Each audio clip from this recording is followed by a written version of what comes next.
That was quite funny, actually. I don't know what just happened there, but welcome to the Knock Talk, guys. Hebrew again, right here, right now. So I'm glad you guys are tuning in. Gavriel Sanders, man, it's a pleasure having you. Sorry about the glitch in the beginning, but I finally figured out what was going on here.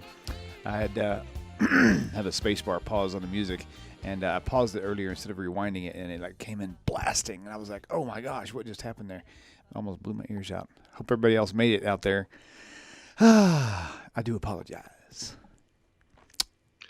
My grandmother used to say, in her southern drawl, from Eastman, Georgia, sorrow is as sorrow does. Chocolate, Mom always said life's like a box of chocolates. You never know what you're going to get. Anyway, we're live. You and Forrest. Anyway, that's cultural literacy, Hollywood. So we're not there. We're in Hebrew land. There you go. So you have to explain to everybody your title for today, and how that's going to apply to what you're going to teach us. Oh, yes, sir. You mean I'm a teacher? I have to explain myself. Okay. So first of all, warm greetings to viewers across the planet, both in real time and those of you who are watching in the YouTube archives of Tanakh Talk. Yes. Thank you very much for tuning in. And it's very appropriate that we'll give you a quick overview, because if you decide you want to watch something else, like, I don't know, sharks eating orcas, or I don't know what else there is to watch here. Right. We are, I remember I was looking back in the archives of the early stages of Hebrew for Fun and Profit, Prophet. And once in a while we would do a segment called Sage Advice, which was wisdom from the Jewish sages of various sources. So at any rate, the wisdom that's there is phenomenal. You can spend many lifetimes plumbing the depths of Jewish wisdom and still just barely scratch the surface. Mm-hmm. There's so much to it. We say in a prayer every single day, Atah chonen le'adam da'at u'melamed le'enosh bina, that Hashem actually bestows wisdom upon a person, knowledge upon a person, and he gives this sense of awareness. And it's there's a big difference between a human wisdom and its limitations, and then something that comes from the depth of one's soul. And that is kind of drawn out through having a connection to what's known as the Masorah, the tradition, the mouth to ear passing along, the baton pass is what I like to think of it as, down through history of this body of wisdom. For some time, much of it was oral. That is to say, it really was not necessarily written. And what we're tapping today was initially part of an oral tradition. And the way it's structured, and we're going to take it from the Ethics of the Fathers, what's known as Masechet Avot or Pirkei Avot, the Ethics of the Fathers, is set up in such a way that it's memorizable. In other words, these are short, pithy, it's Pithy, pithy aphorisms. They're very, kind of punchy in terms of how they're structured. And they're often linked then with also a passage of scripture to elaborate on it, or an anchor text that relates to it. So today we're going to talk about kind of a contrarian view of Jewish wisdom. It's certainly not conventional. And we're going to focus it around basically 4 questions. This is not Passover, okay? So we are, and that's coming up soon enough, in about 65 or 63 days. I forget the number, but we're not that far off from Passover. But these 4 questions have to do with who is wise, who is strong, who is rich, and who is honored. Now, everybody in the common culture wants to be wise. Everybody wants to have strength. Everybody wants wealth. And everybody wants to be honored. Nobody wants to be dumb, weak, poor, and dishonored, right?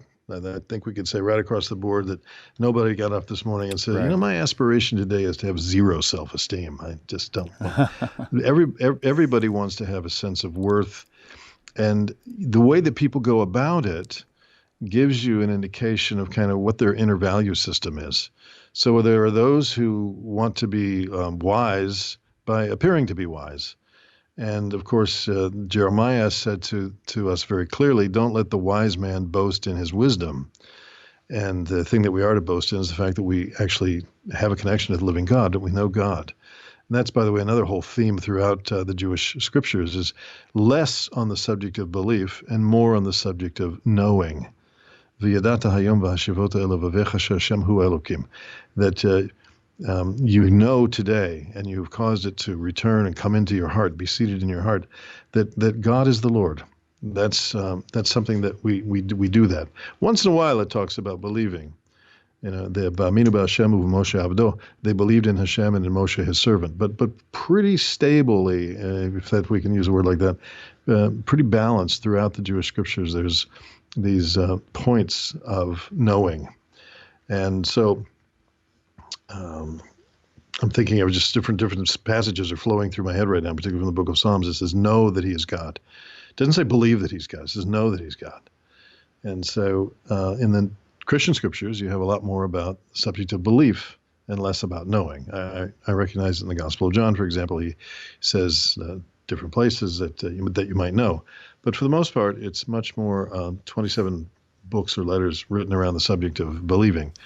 And that just doesn't work within Judaism. Judaism is about knowing, really knowing. And it's all centered around, clustered around the event that happened in Har Sinai, the Mount Sinai, the smoke and the fire on this. And we talked before about something called a corporate experience of synesthesia, where they saw sounds and they heard light. It was just like this amazing mixture of sensory input. So I'd like to. Do we have some people in the chat room, by the way? Yes, yes, we do. Okay, so I want to interrupt the conversations because I know it's interesting. I've been in the chat room a few times. There's a whole other world going on in there. Right. It's like it's a whole other program happening in the chat room. Yes, it is. I actually thought about, just for the sake of keeping it topic oriented, per se, thought about actually just turning the chat off, because people really get people who come in there want to ask. They will have legitimate questions that they want to ask, but it's so far off topic, and then not everybody, but a lot of people go in and start focusing on that rather than what the rabbis are saying. But as it turns out, it seems like across the board, everybody wants to keep the chat on. So I thought, all right, I guess I can always go back and watch the video again if I want to, right? Yes, they certainly can. But today I really wish to include the members in the chat room. So I just want to give a shout out to all the people in the chat room.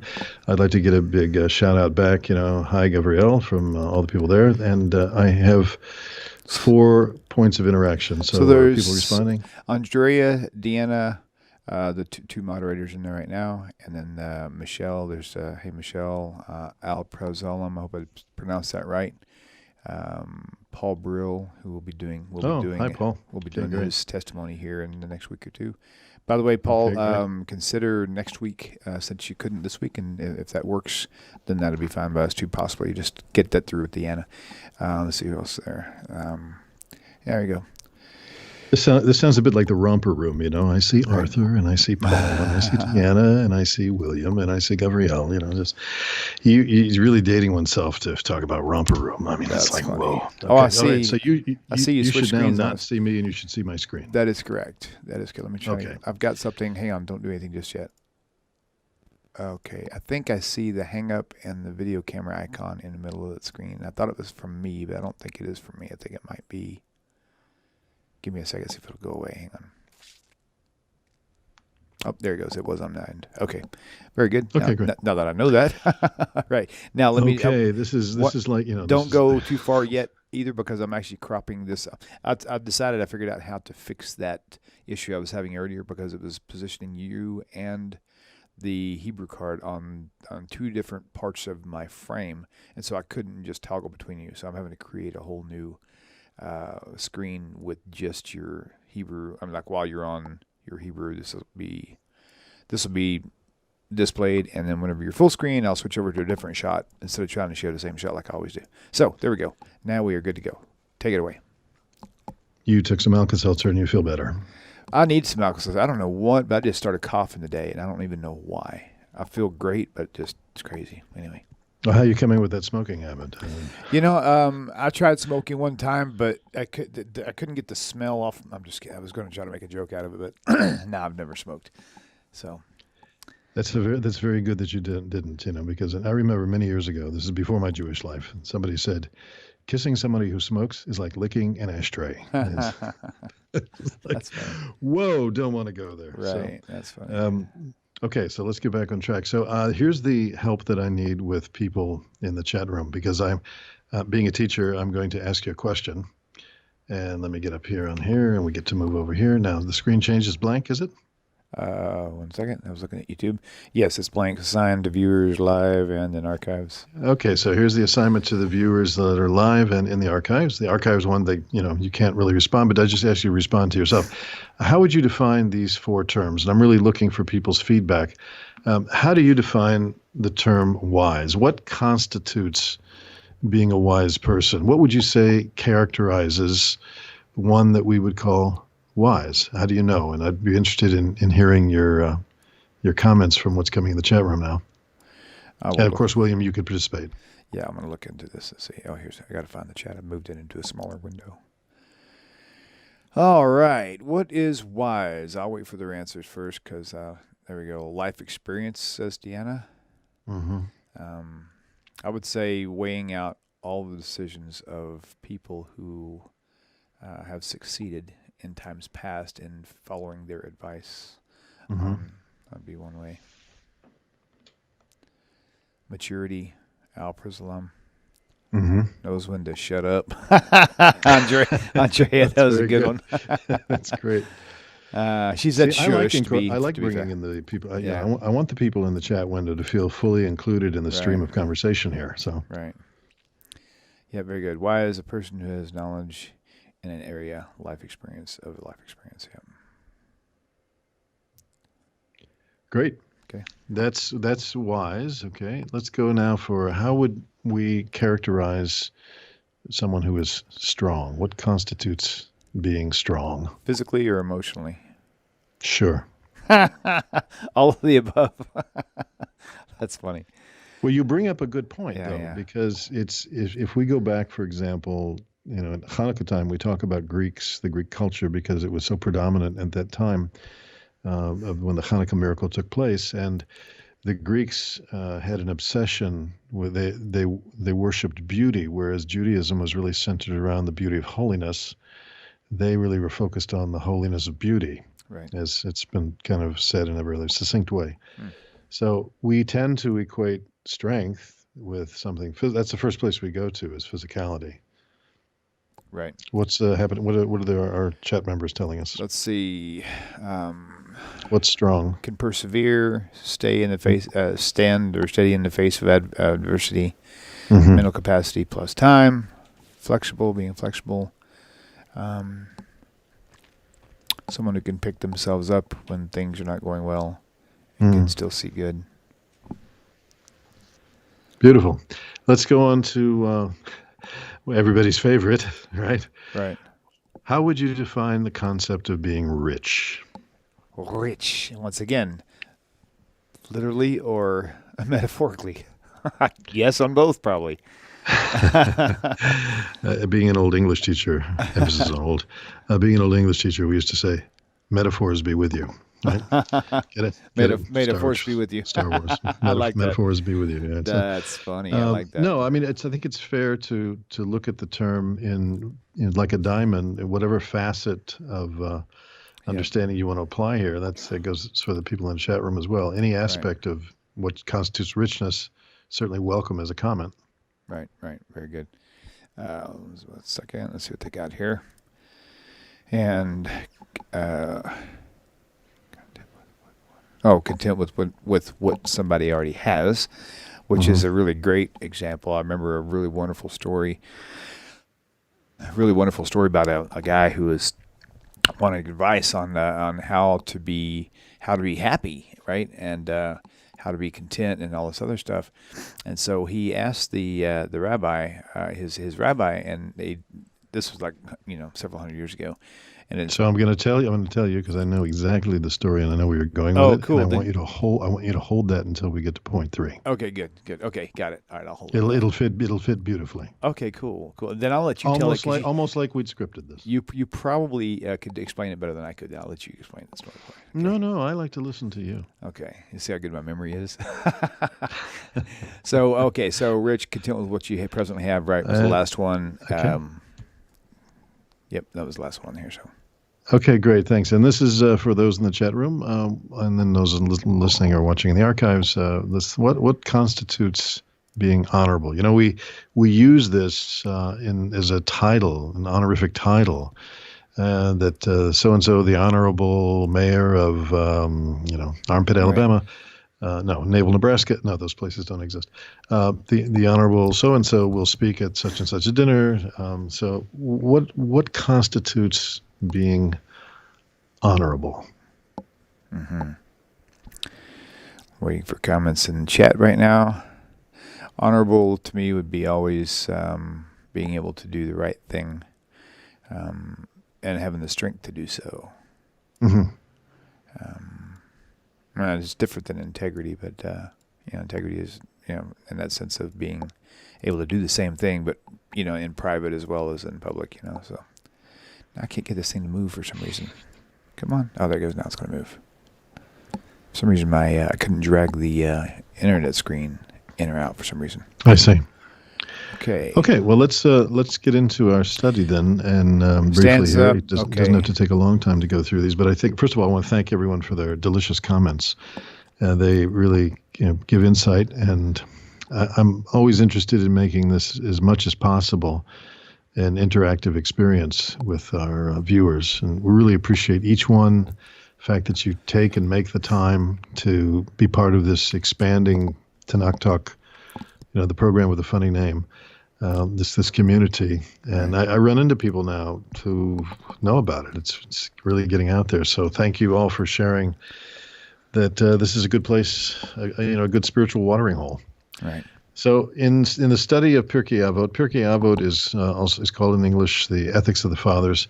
It has a number of different reasons why it's called Avot. The word Avot is the plural for the word Av, which is the technical formal name for father. But an Avot could be used as something that would be like an overarching, like an archetypal principle or a fundamental principle of something. So, but not only are these sayings made by various, fathers in the faith, but they're also very basic principles that some of the most powerful statements in Jewish thought are found in the 6 chapters of Pirkei Avot. And it is really, it's nested in the Talmud among some very heavy, weighty legal books of law, tort law, different things, damages, but it's there, and it shines like an ethical gem in the midst of all that. And I think it's there for a reason to say, at the bottom line, it's about being, as one organization I'm related to, it's about being a mensch, which is a Yiddish word derived from a German word it means a person, but it really means being a mensch is a person of quality. And so it's really an inside job. Judaism is about an inside job. Right. One of the personages that appears a couple times in Pirkei Avot, this is what we're taking today, is from the 4th parak, the 4th chapter. This is Mishnah Aleph, the first Mishnah in chapter 4. A person by the name of Ben Zoma, and his first name isn't Ben, like Ben Affleck. His Ben Zoma means son of Zoma. He was not mentioned by his own. We know that people didn't necessarily have last names at this time. They were called Ben of this and Ben that. Aramaic Bar, like Barabbas, as we know from the Gospels. There's Shimon Bar Yochai, the Shimon, the great tzaddik. In fact, I was in Israel recently, as some people know, and went to the tomb of Shimon Bar Yochai, this great Tana, this great early sage of the Talmud and the Mishnah. And Ben Zoma is mentioned really by his father's name, probably because he was young. He hadn't necessarily achieved the status of what's known as smicha, which is rabbinic ordination. Nevertheless, he had some wise things to say. And amongst these are the 4 things that we're going to learn. There are 4 Hebrew words, which are kind of our assignment today to learn. They're really powerful, principle-oriented words. And there's a simple way to remember them. I think of the 2 Hebrew words, chag, which means holiday. Chag, so we say one that we say in a holiday, Chag Sameach, right? And then Am with the ayin and mem sofit, Chag Am, which would mean like people holiday. We talk about Am Yisrael, the people of Israel. So this Ben Zoma says, Ezehu Chacham, Halomed Mikol Adam. And who is wise? Well, he who learns from every person. That's what a wise person is. According to Ben Zoma, and all of these four things that we're going to look at, you'll see, as we said a moment ago, it's really an inside job. There's nothing external about these except in the impact that a person will have by having these qualities on the inside. So your first word to learn is the word chacham. It means wise. It's a little hard to say. You may need to gargle with some milk to kind of get it right. Chacham. A lot of people say hakam. Right. No. It's and actually these are two tough letters to have adjacent, because the first one really is most Israelis say them the same, chacham, but it's really more aspirated. The first one says ha-cham. We'll not waste a lot of time on that, but just it's the Jews from North Africa and other parts of the Middle East, because their language is closer to Arabic, say it properly. And then the European Jews have a little more difficulty with that. So they just go with a straight ch, like in German or in Scottish, loch. Mm-hmm. So Ezehu means who is, Ezehu. There's several other words that have who in the end, like Mishahu, who, somebody, or Efelshahu, somewhere, or Echshahu, somehow. But this is Ezehu. Who is wise? And this word comes up a few times throughout Jewish wisdom. And the answer is one who learns from every man. Now, Ben Zoma goes on then to give us a passage from Tanakh to link to these particular thoughts. And so he says from the longest of the Psalms, the one with 176, it's 8, it's 8 by 8. It's an acronym. Each of these, the 8 verses beginning with Aleph, 8 with Beit, 8 with Gimel, goes on right through.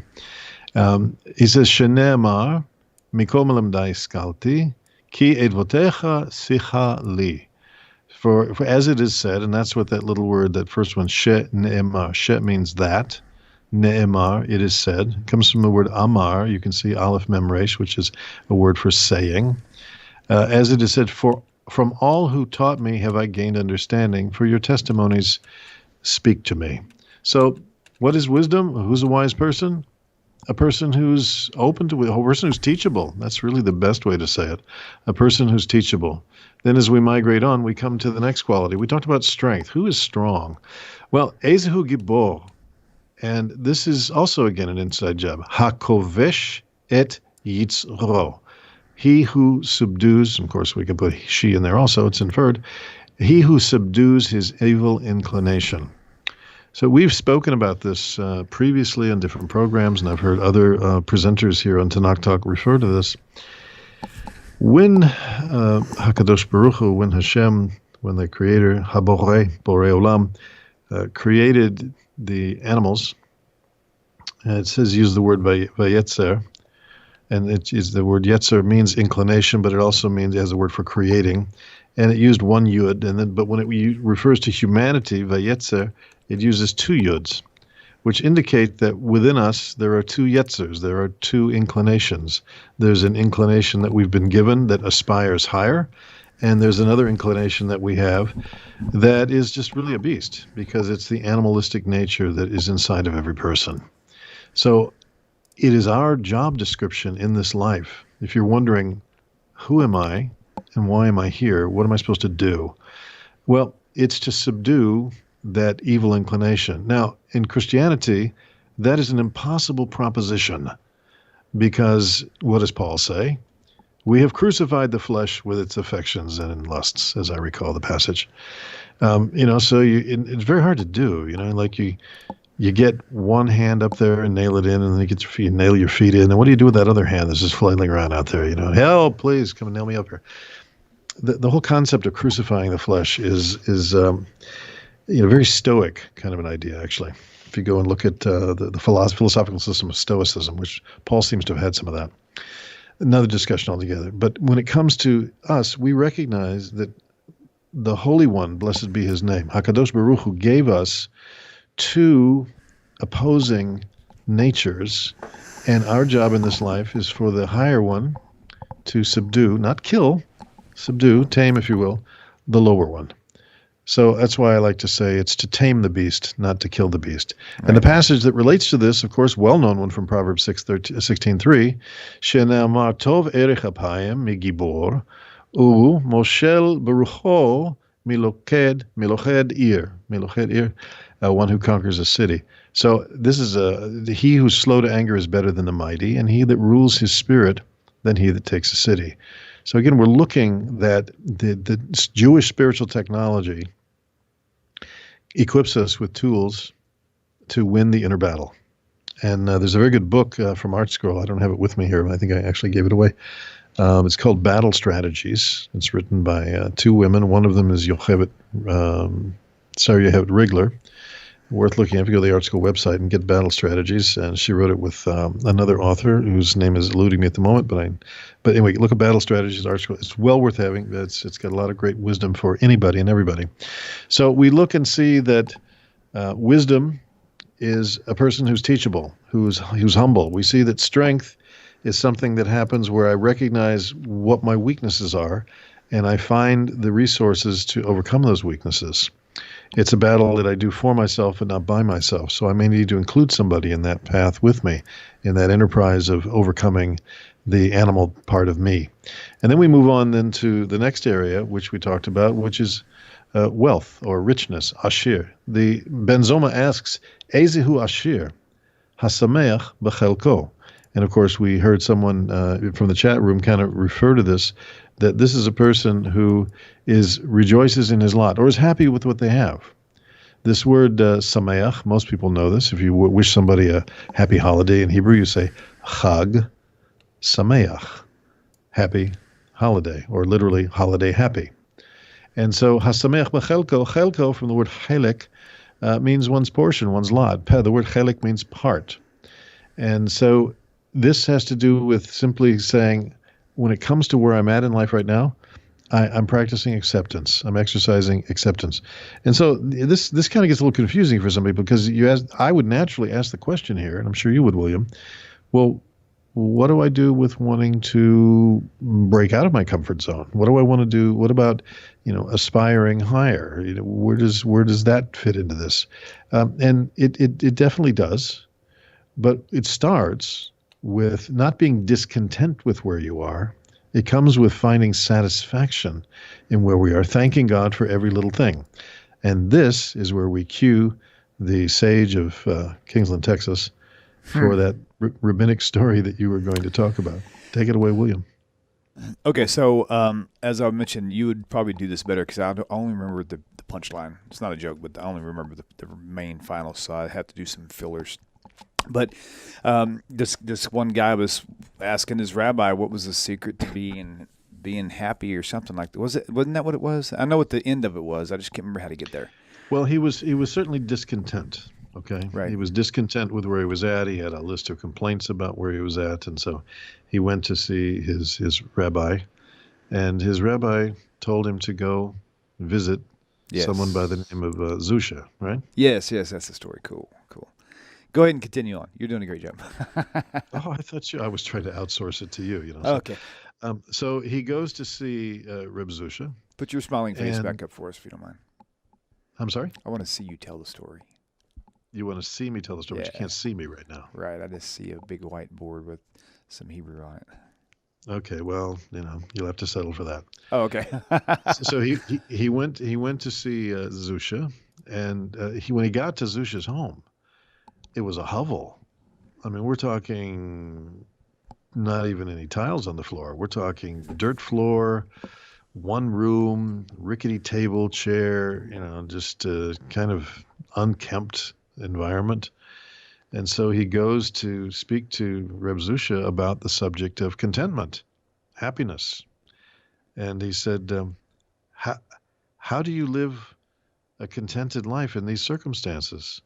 And Reb Zusha said to him, I don't understand why your Rebbe sent you to me. I've never had a bad day in my life. Right. I mean, roughly, that's the punchline, right? That was the punchline. Yep, that was the story. Yes, sir. And so once again, from the pages of Jewish wisdom and right off the screen of Fiddler on the Roof, we find simple people who, as I like to say, we were richer when we were poorer. Right. All the most common person in American society today is richer than kings when it comes to convenience. You might have heat, running water, indoor plumbing, the ability to cook something inside the house with an oven that you turn on. You've got a refrigerator that works, keep your food fresh and cold. You can lock a door, right? You can lock the windows. You've got furniture to sit on. It may be rickety, but so somebody could say, well, it's all a matter of relativity. That's why it says here, a rich person is the person who rejoices. This word sameach is really a key term. It's interesting because Hebrew is synonym rich in certain areas. In English, for example, we have a lot of different words for roads. Road, highway, byway, trail, path, and we can find more. And Hebrew seems to be rich when it comes to certain emotional terms. It has a number of different words for happiness, rejoicing. And sameach is one of them. The Baal Shem Tov, the famous founder of more modern Hasidic thought about 400 years ago, asked the question of what is happiness, and he said that a person should be besimcha tamid. He says it's a mitzvah gedolah. It's a great mitzvah gedolah, lihiot, the word to be, lihiot o lo lihiot. That's what Shakespeare asked, to be or not to be. Lihiot besimcha tamid. Mitzvah gedolah lihiot besimcha tamid. It's a great mitzvah to always be in a state of happiness. And this word besimcha, it's interesting, the elasticity that Hebrew has. Sometimes you can scramble the letters around, you can scramble the letters around. And that scrambling of the letters will give you an insight into some broader, deeper meaning that's inside the word. And if we take the letters besimcha and we scramble them around, and we change the sin, the letter sin, with the dot over on the left, put the dot over on the right, so s becomes sh. And what we have here is machshava. The word machshava, from the root of chashav, word for thinking, machshava means thought. So the Baal Shem Tov is giving us a hint, what's known as a remez, that a person's happiness is in his thoughts. And Marcus Aurelius spoke about this way back. If you want a classic Stoic, by the way, Marcus Aurelius certainly was. But he talked about the fact that a person's thought life, their inner world of the stream of one's thought, would have a lot to do with their outward expression of happiness. And so, Ben Zoma was on top of this long before, and the Baal Shem Tov much later, but it's been part of the body of Jewish thought that happiness is not externally based. It's internally focused. And from there, you can, whatever your circumstances are, you can be up, you can be down, you can have not. In fact, there's in the ethics of the fathers, there's an explicit statement that says a person who's poor, who's without, should learn to study, because a person who learns to study, who studies the Torah, God's commandments for them, in a state of lack, will also continue in that way when they actually have things. But if a person waits, and for things to turn around, then they might never learn. And another big thought, and one of the fundamentals of Judaism, is if you have a choice between doing and learning, you would think, well, I should just do. They say, no, learn. Because learning leads to doing, but doing doesn't necessarily lead to learning. So Ben Zoma says to us that, quoting the passage here from the book of Psalms, this is Psalm 128, Kuf Kaf Chet, saying, you shall enjoy the fruit of your labors, you shall be happy, and you shall prosper. And so drilling down deeper in this, says you shall be happy in this world, and you shall prosper in the world to come. This is right here in the fourth parak, the fourth chapter of Pirkei Avot. And this might be a surprise to some people, because some people think that Judaism never really talks about the world to come. And while it tends to be parked in the category that we might call more of an afterthought, we do find references to it, like when it talks about Abraham would be gathered to his people, or any of the other avot, the people like Yitzchak or Yaakov or Yosef, that they would be gathered to their fathers. It's because this world is where our job assignment is. Okay, the next world, Christianity is very focused on eternal fire insurance. getting out of hell free card. We're not focused on that. We're focused on what is our accomplishment, what is our focus in this world, what do we have to do, and then the rewards come in the next. So Ben Zoma once again redefines the concept of richness for us and tells us that being happy with our lot is how we start. So for those who are listening right now, let's apply this. Think about your life circumstances right now. There are people listening to us on this program right now, and you're facing some bills and you're not sure how you're going to pay them. And you're facing maybe some health stresses and you're not sure what to do about it. You're first facing some maybe internal family issues and you care about somebody who's in a just a difficult state and you don't know what to do. Well, the first thing to do is I don't mean a shallow, giddy form of false happiness, but is to take quickly and make some kind of a list for yourself of what can I be truly grateful for? And it might be something as simple as I can take my next breath. I have a friend who's sitting in hospital right now and very difficult for him to take next breath. So that you can take your next breath, that you can blink your eyes, that you can move your hands, that you can digest your food, that you can get up and walk across the room, that you can drive to the store and buy a few things, right, that there are a few dollars. And you just make a quick list of 10 things that we can go, okay, I can this is the lot that I have today right now that I can rejoice in. But whatever that lot is, go ahead. I was just going to say that there's so many people out there who really do not believe by any stretch of the imagination that they can control their thoughts.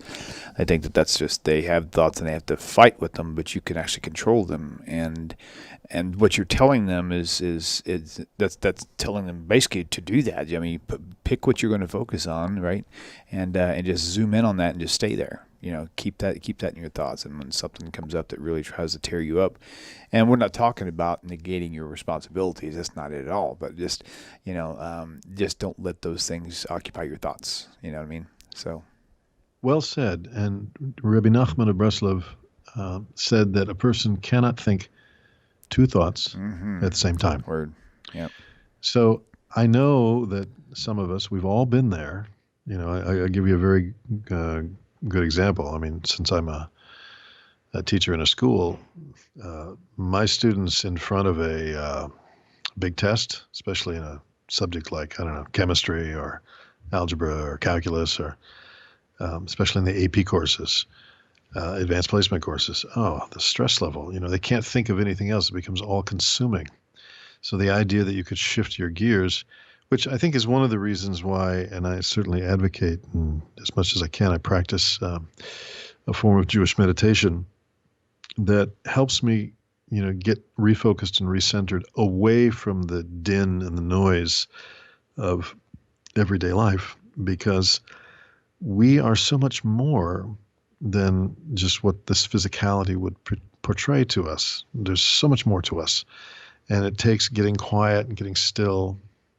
That whole idea that we've read in the book of Psalms of being still and knowing, not believing. Right. We talked about it before, knowing that Hashem is God and that we come from a high place. We've been brought into this lower realm to accomplish certain things.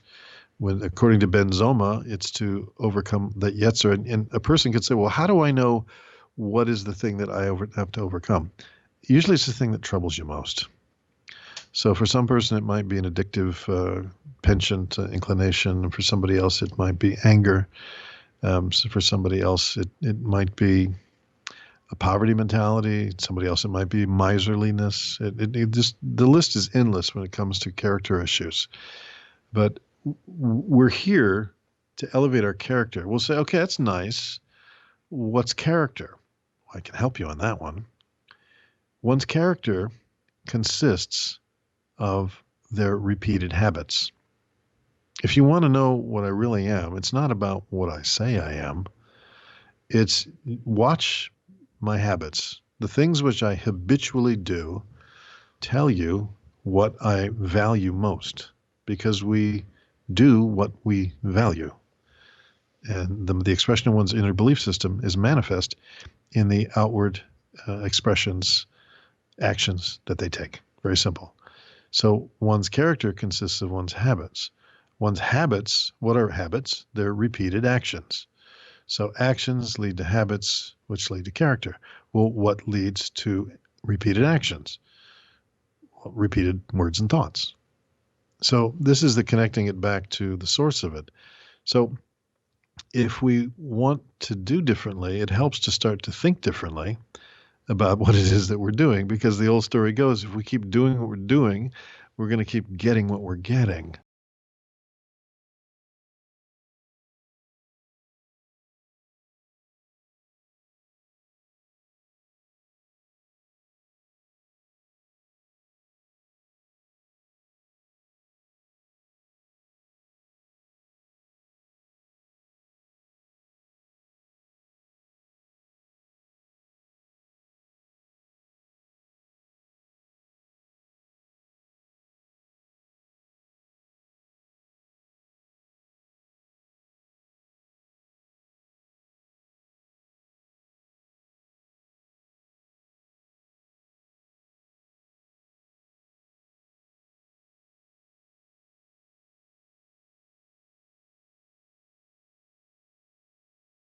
So let's wrap this up. We talked about wisdom, being wise. We talked about strength, and we've talked about richness or wealth. And the last thing we want to talk about here is honor. As Ben Zoma says, Ezehu mechubad, from the word kavod. Mechubad is honored. And it says the person who's honored is the one who honors another person. A lot of people think, well, Yes, he that's good. gave so much money to a hospital, or he's a big community activist, or we measure it in terms of the footprint that they make in the society in which they're in. But according to Ben Zoma, and according to Jewish wisdom, an honorable person is one who honors others. Really simple.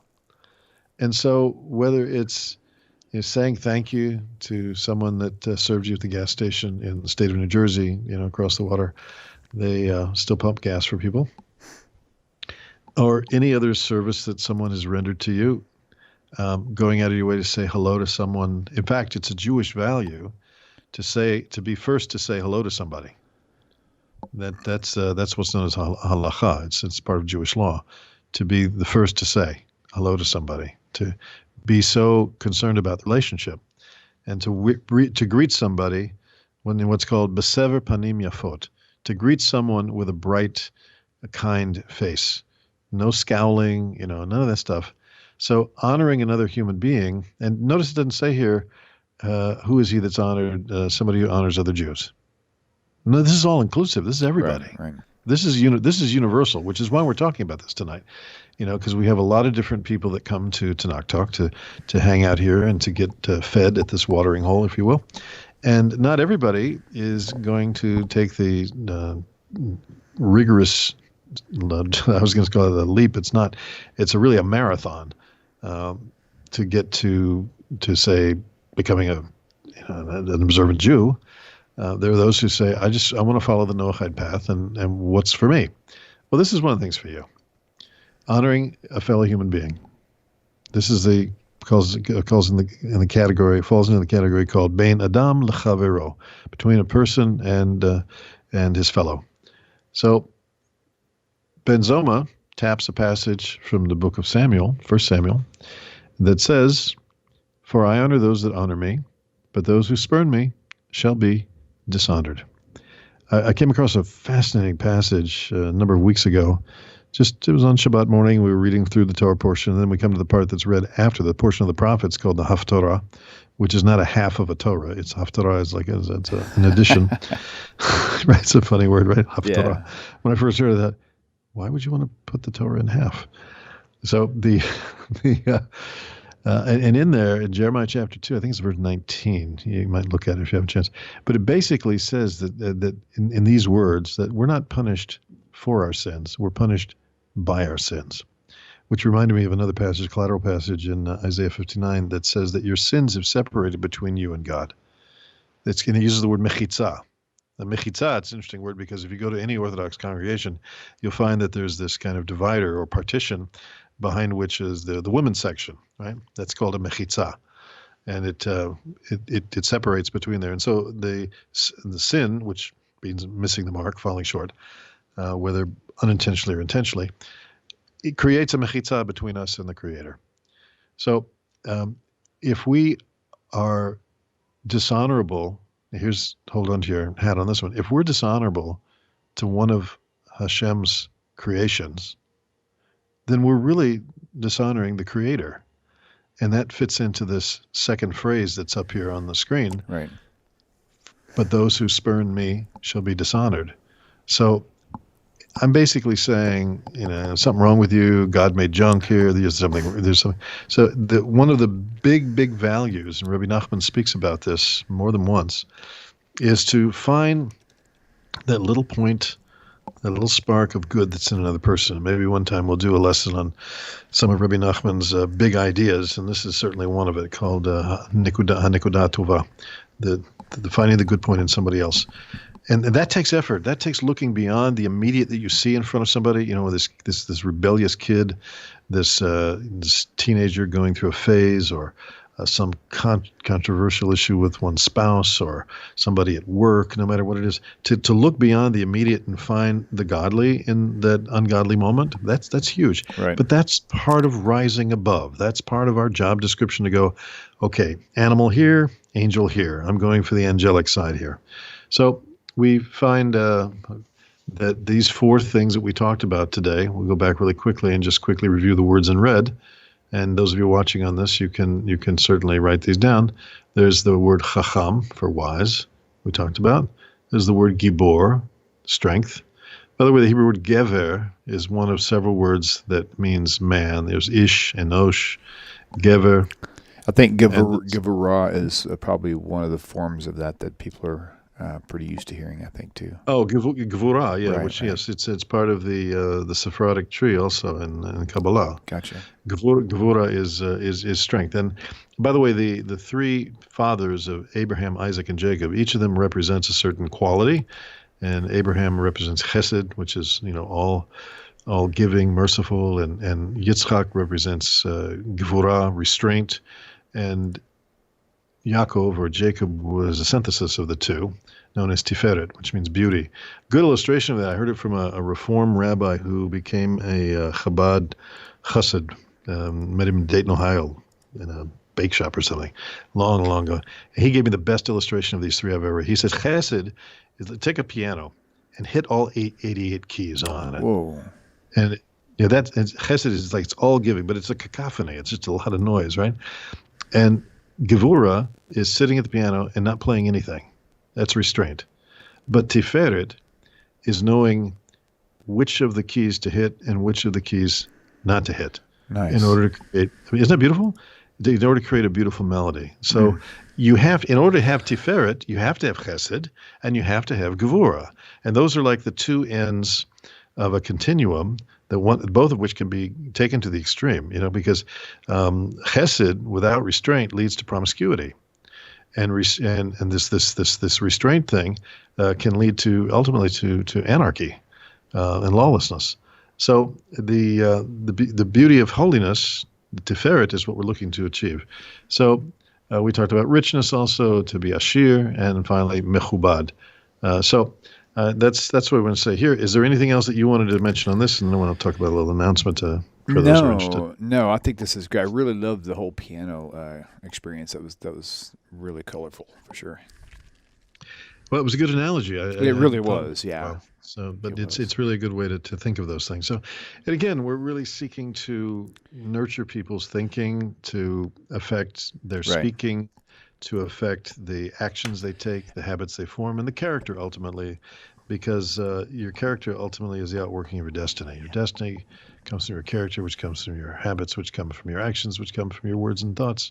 So we want to make sure that we're giving you good soul food. I did have a thought that was it kind of applies to what you've been doing, because you mentioned the matriarch. So one thing that I heard, maybe you could help clarify this as well, that the patriarchs and the matriarchs, right? Avram, Yitzhak, Yaakov, Sarah, Rivka, Gavriel Aryeh. I'm saying that like it's a prayer. Anyway, That's very good. The term, the actual word, Israel, Yisrael, is an acronym for all seven of those. Yes. And I think that's amazing. That's right. Now, the reason why I'm asking you rather than telling you, so to speak, you already knew this, but I'm just saying, rather I'm putting it in a question format rather than a statement, is because I've heard that just like Rabbi, Rosh should stand for Rosh B'nai Israel, the heads of the children of Israel, right? But I've heard that was coincidence, that it just so happens you could make it say that. Is it the same for, and if that's true, is it the same for that term Yisrael, or was that intended that way? To me, it seems like it could be intended because years and years, I thought Israel was simply just the name of the land. I had no idea the land was named after the person. I didn't understand that. And so I just assumed, we have a lot of assumptions that we just kind of like accept without even questioning. So is it really that's how it is, or is it that's also a coincidence that just turned out that way? That's the question, right? That's the question, yes. So I'll toss it back to you. Okay. What is the origin of the term Yisrael? It's from Jacob's name being changed. Mm-hmm. Exactly. Right. And so the last two letters, Aleph and Lamed, we know what that represents, okay? One of the names of God. Oh, yeah. Oh, I never even thought about that. Wow. Okay. Right. And then the first three letters. Yashar. Yes. You see the word Yashar in there. Yeah. Okay. And Sar again, we have the letter Sin in there. Okay. So Sin is an interesting letter, Sin and Shin, because they're shaped exactly the same way. The only difference is where the dot is. The Sin has the dot on the left, and the Shin has the dot on the right. And so, does that mean prince, right? Sometimes there's an interchangeability with them in terms of spelling, meaning, pronunciation. So, for example, the word Sibulet versus Shibulet, right? Which comes up in New Testament. I'm trying to remember if it's Judges or Kings or Samuel. It's one of those. Oh my God! Yeah, I'm glad you said that because I was thinking that was something that was repeated in the New Testament. But yeah, I think that's original. Yeah, I don't think it is. The word Sar, using the letter Sin, Israeli cabinet ministers who have a portfolio, who would be called like the defense minister, he's called the Sar Habitachon, or Sar Habriut, the health minister, or Sar HaChinuch, the minister of education, or Sar HaChutz, the foreign minister, chutz meaning outside. So the root of this word is Sar, is one that has it's like a lofty position. And of course, what does the angel say to Jacob? He said, "You have struggled with God and prevailed." Right. So I've always found that the word that at the root of the word Yisrael and how it relates to anybody who's seeking to grow spiritually is that spiritual growth is a struggle with God against one's lower nature. And it's not, so we often take it to mean that, well, I struggled with God, like I was fighting God. Well, that's a loser's proposition right there. You're not going to win there.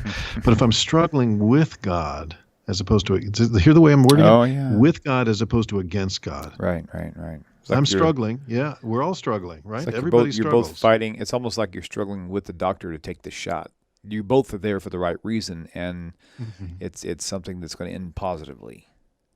Yes, because I've come to the doctor in my need, and together we're going to work through this thing. And so it may be a health struggle, if you will. Right. But with with proper nutrition or whatever it takes, you're going to get through this thing. So I think similarly we can find that. Now, going back to answer your interesting question in the beginning about each of the letters of the name Yisrael representing one of the avot and the imahot, as we call them, the patriarchs and matriarchs, I do believe that's definitely a later thing. That's an insight because we have this notion called Shivim Panim LaTorah, which is 70 faces to the Torah.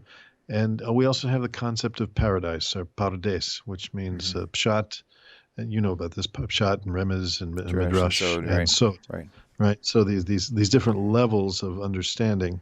And we see a confluence of those. Do me a favor, switch your screens if you don't mind. So because you're done with the PowerPoint anyway, right? Well, actually, I have one last screen that I need to do. Okay, keep it right there then because it's kind of hard toggling back and forth for you. So Okay, fine.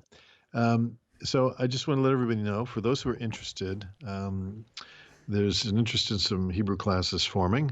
So we're going to do that, probably using the technology platform of Zoom.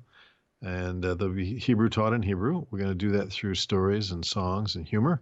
This will be kind of a natural bridge to biblical Hebrew, because so much of modern Hebrew is extant or comes right out of biblical Hebrew, as you well know, William, from your years of study. We're planning to do this, twice a week, 40 minutes each. Right. That should be pretty good. We'll, of course, archive these for review. These will be small classes. There will be a small charge, because it's a lot of work to do this. So $12 per person per lesson, which is, in New York, you can hardly get a decent hamburger for that, not in the kosher restaurant. There'll be 2 levels. There'll be Kita Aleph, which is for someone who hasn't mastered reading yet. You may know some words along the way, but you haven't really mastered the reading system yet, so we want to help people with that and get them through that. And there'll be Kita Beit, which is mastered reading, has some essential vocabulary, and you just kind of want to build on that and go further. So all you got to do is just send an email to me that says, save me a seat in level A, or send me a seat in level B. At gavrielsanders@gmail.com. And as soon as we have like 10, 12 people per level, we'll talk about launching a class. And I think it's a natural flow through, because we've wanted a long time to actually teach Hebrew online, but I can't do this through this portal to the masses. This is not going to work. there are too many variables that are involved here. So I'm looking at how I'm going to switch myself back You already here, did. share screen. You already did. And I'm just going to be back. Okay. Yep, you're good. Hey, here we are. Okay. And thank you for all of you putting up with that, all the white there on the screen. Nice. So, again, I want to just mention to everyone that, well, you mean close your ears if you want to, but Tanakh Talk is an amazing resource. It doesn't happen without a great deal of kind of soul giving. That's a Hebrew term, kind of, Masirut Nefesh, a lot of soul giving on William's part and his family, to actually have built the studio, improved the studio, and upgraded the technology, the bandwidth, the costs, and so forth, all the archiving that goes on. It's just so many different things. And contrary to what you might think, the replays of the content on YouTube doesn't really pay the bills. So if you can help, I'm talking about really something small. $5, $6, $7, $10 in a month through PayPal. There's a place there here on that you can do that. Then we really appreciate it. William doesn't ask me to make this plug. I'm just saying that it's a real deal, and things don't happen without sustaining, and you can be a sustaining part of this community by just do a little coffee money this way if you can. Thank you, brother. That's awesome. I really appreciate that, and I appreciate those who have already taken that plunge. There are several people have mentioned in the past, and this is something I never even thought about really bringing up until someone else mentions it, is that they said, well, why would I have given it a long time ago if I knew you needed it? I'm like, you have no idea how much I need this. It's one of these things because a lot of people think because it's such a high-end production, if you want to call it that, they think that, wow, these guys must have a lot of money to be able to run all this stuff. And that's definitely not the case at all. I did a check today. Me and my wife sat down and tried to worked out all the numbers, and I'm still in the red. Red is when you're not clear, and the black is when you're good, right? Yep. So we're still in the red, but it is definitely shaping up. So and if anybody really wants those specific hard numbers, I have no problem giving them to you. So anyway, just letting you know, and thank you, Gavriel, for doing that. I appreciate that. It means a lot. And so yeah. So we're family, and Yes, we have to take care of each other, and it really does get down sometimes to dollars and cents. And right. You've made, I know, huge sacrifice of your time and your technology experience, and Right. and you've had to say no to certain things that might have been income producing to you in order to keep this thing afloat. And there are hopefully plans to expand the Right. we used the word footprint earlier, to expand the footprint of your reach, and that's going to take you being able to put more time into this. So as our community expands, we just we don't make pitches for money here. We just Right, don't. But right. but this is once in a great while. I'll take a moment here and encourage the other content providers to do the same. Just to say, If you can, great. If you can't, Right. we're here for you anyway. Nobody's going to go anywhere, and nobody's going to be refused from the food of this spiritual table. So we're delighted that you're here, and please share the resources of Tanakh Talk with friends and family. We're seeking to constitute a digital community across the world that wouldn't exist without this funny guy down there in Kingsland, Texas, who dedicated some space in his backyard to make this place. So True. we really appreciate it. So that's it. I think Very I'm going to good. look over here at the clock. Oh yeah. We're brother. past time that I wanted Well, to do. I appreciate it. I had another question I was going to ask you, but Yeah, go ahead. fortunately You for can ask the you, question. I can't remember what it was though. But it was important. I should have You're wrote it too down. young for this to be happening. I know. Hey man, I just hit 50, so I'm almost middle age according to the Bible. So I'm shooting for 120. I'm just saying. Was it last week we told you what you say to someone on the 120th birthday? I don't remember. What? Maybe. Oh, what did you say? Have a nice day. Oh yeah. That has got to be the funniest thing I think I've heard in a long time. Oh my God, have a nice day. Oh, that was great. Anyway, Okay, thank you. very cool. Thank okay, you. guys. Thank you, all of you. So, Absolutely. is there any last comment in the chat window? You know that we what? should pay I'll attention find out to? right now. Everything's good. Let's find out right now. I don't think so, but we'll see. Mimi just said, Shmuel, he said 35 as a question, middle age, because nowadays people don't live to 120. So, all right, Deanna needs to talk to him. So I need you to coordinate with Deanna. Deanna, send Gavriel an email, GavrielSanders@gmail.com, and then you can give him your phone number. Y'all can talk, however that works out, okay? So there you go. Super. Psalm 90, man lived 70 years. Interesting. Yeah, Psalm 90. Okay, cool. 1-2, I'm your age, William. I hope that's a good thing. I would be interested in your classes, says Michelle. Thank you. Very good. Reach out, send him an email, and he'll coordinate with you, Michelle, exactly how to do that, okay? Larry Beck, Excellent. my dear brother, good to see you. Larry Beck says to tell Gavriel Aryeh Sanders hello for me. Very good. Very good. And you Getting a big wave here. He's not only one of the moderators, but he's also has been in the studio numerous times. He lives within reach, which is really nice. Wow.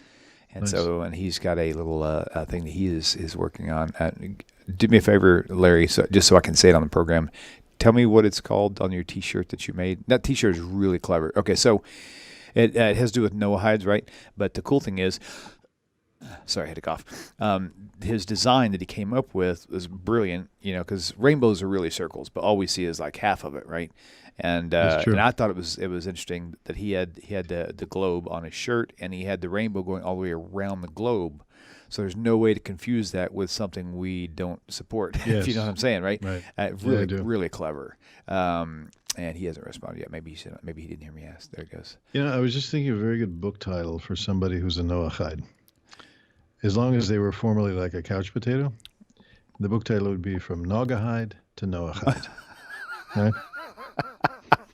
Somebody copyright that right away. From Nogahide to Noahide. Okay, so Larry says that's Teespring. This is the sign, sign of the covenant. Mm-hmm. And then let's see. There's a lawyer out of Chicago that I'm trying to think of his name.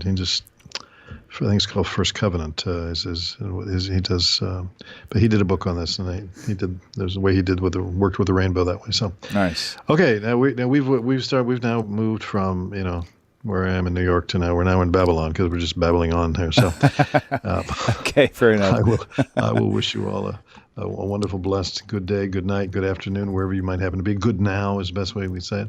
There you Thanks go. for tuning in. William, thank you for your support as always. It's always a pleasure. We love and appreciate you very much. Thank you as well. I appreciate it very much. Guys, we'll see you guys next week. Hashem willing. Y'all have a great week. Shalom, shalom.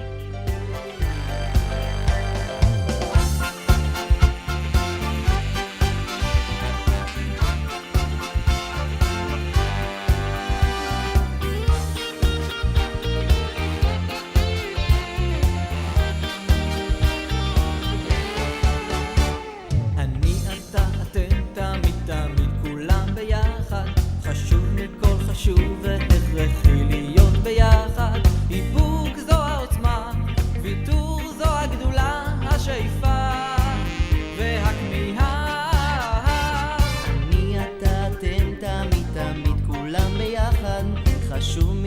חשוב והכרחי להיות ביחד